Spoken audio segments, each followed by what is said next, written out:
Good morning, everybody. Thank you for joining us this morning.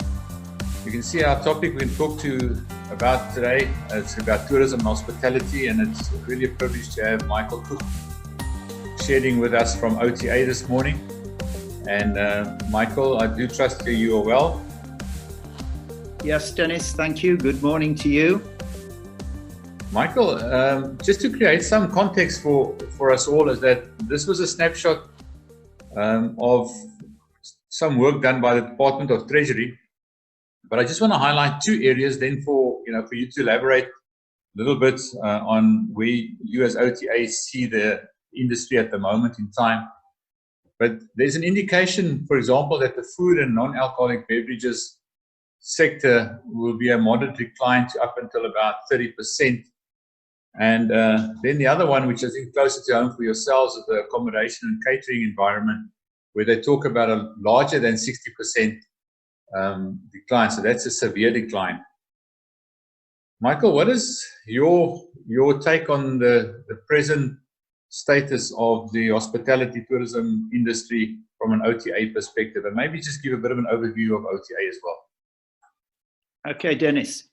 Right. The OTA membership is derived from the George Wilderness area, really. Everywhere that's mostly falls under the George municipality.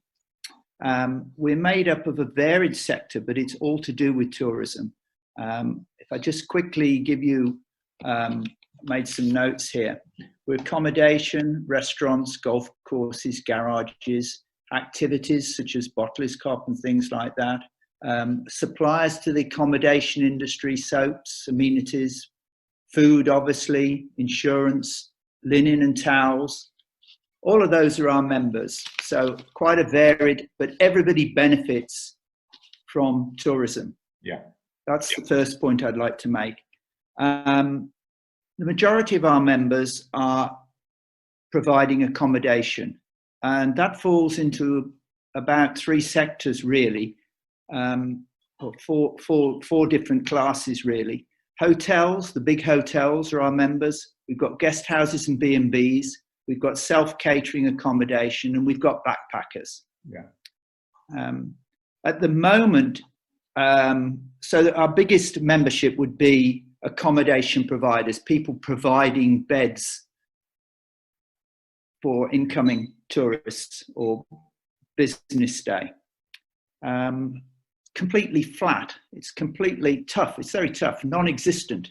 Yeah. I mean, if you look at the lockdown levels, nothing's really going to start until we get to level 2, where it's permitted business travel. Yeah. If you look at the guidelines framework for the sectors, level 1, it all restarts. We'll come to that a little bit later. But so that's 60% activity. I really don't understand where they're getting that from, because even if the garages are taking less money. Yeah. But if you talk of accommodation and restaurants, where they're highlighting there, restaurants are only just at the moment being able to open and deliver food. It's not even collect. Mm-hmm. So, and some of them aren't even opening. So where it's only a drop of 60%, I don't understand. I think it's more like 90% drop. Yeah, you're right, yeah. At 30th of April. And it was even more than that on the 30th of April, because we hadn't come into level 4. So we're on level 5, which is nothing. Yeah. Restaurants closed, accommodation closed. The only exception to that is where you've got properties that can register and capable of providing accommodation for quarantine or essential services. That's the only exception there. So, and I don't think that's going to be very great, because at the moment I don't see, I think most of the doctors and health workers are probably returning home. I don't know. Yeah. And Michael, the other thing is that the industry has actually been affected since mid-February. Yes, very much so. Yeah. We were taking precautions with our staff, washing hands, doing all that kind of thing, from kind of mid to late February. I mean, we personally had a very, very lucky escape. We had guests booked to come from India, booking in with us, supposed to be the 2nd of March. That was cancelled, and we received a doctor's note. And this is the frightening thing. The doctor's note described all the COVID symptoms. Mm. This was from India, this couple were coming. But the doctor said he had no way of testing whether it was COVID-19. Okay, right. Sure. So, and so we thought at that stage, wow, we've had a lucky escape here, because we wouldn't have had precautions in place, or, I mean, they would have been coming into our breakfast room mixing. It could have just taken off. Yeah. So, yeah. Michael, thank you for that. In terms of, it's clear that OTA really addresses the whole value chain within the, if I can say, hospitality industry. So it's a lot of suppliers and that are interlinked with tourism and hospitality. What do you see as OTA? What's the way forward? How are we going to get through this? Well, really, it's very difficult to see a way forward at the moment, because, as we all know, we've got this framework for lockdown. We're all assuming that we're going to go level 3, level 2, level 1.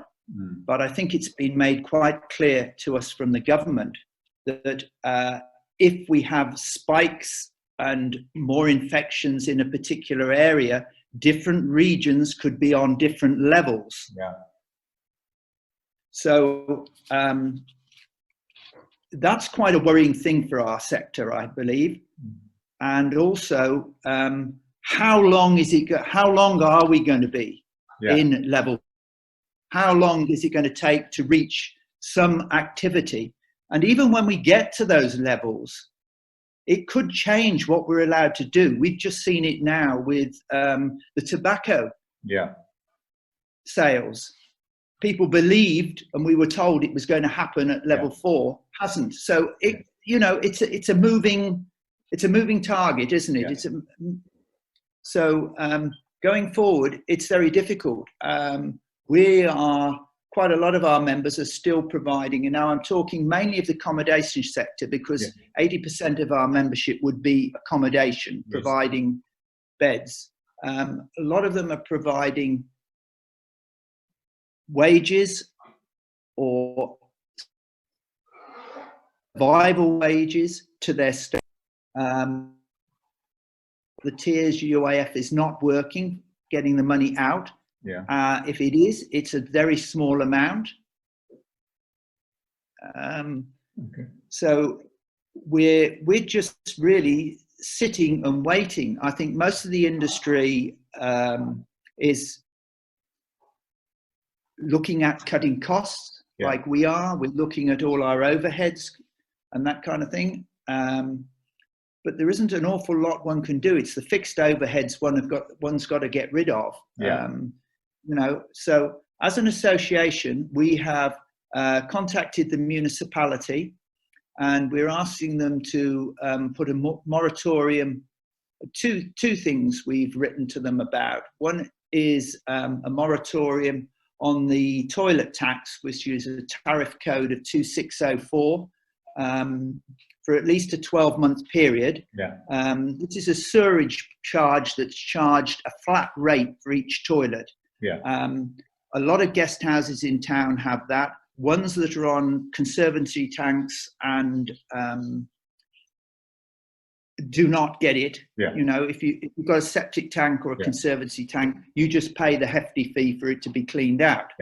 So that's the one thing. And we're also seeing that Cape Town City Council is looking into providing an easy out system, so guest houses could get deregistered from business or a guest house to be an ordinary residential dwelling, which would reduce their rates.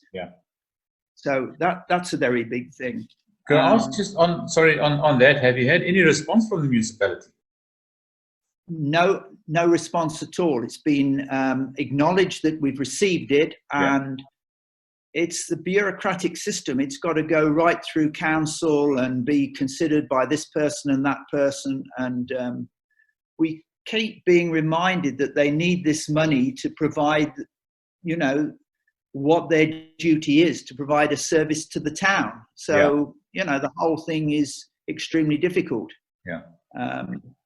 Michael, then just lastly, in terms of, our understanding as well, what you referred to earlier on, is that the levels also could fluctuate, but to a large extent, my personal understanding is that's also should be driven from a provincial perspective in terms of the risk per area. So if we look at George specifically, I mean, we've had COVID reported cases of hovering around 15. I think yesterday it was 17, but it's been 14 for a long time.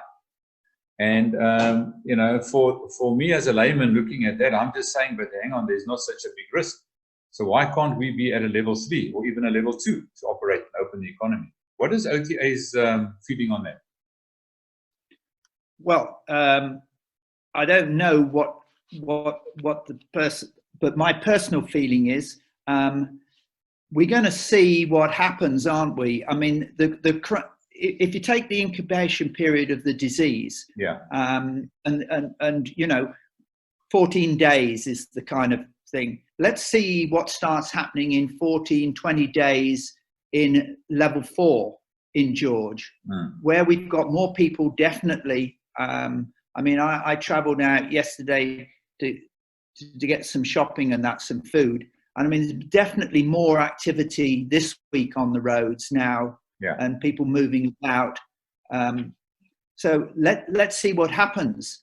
When we start opening up, how much more the virus spreads around. Okay. I think that is going to be the problem. I hope not. I mean, we are hoping in the industry, and I'm personally hoping that, they'll be able to trace, contact and isolate people so we can open up sooner. I mean, the ideal scenario is obviously a treatment and a vaccination.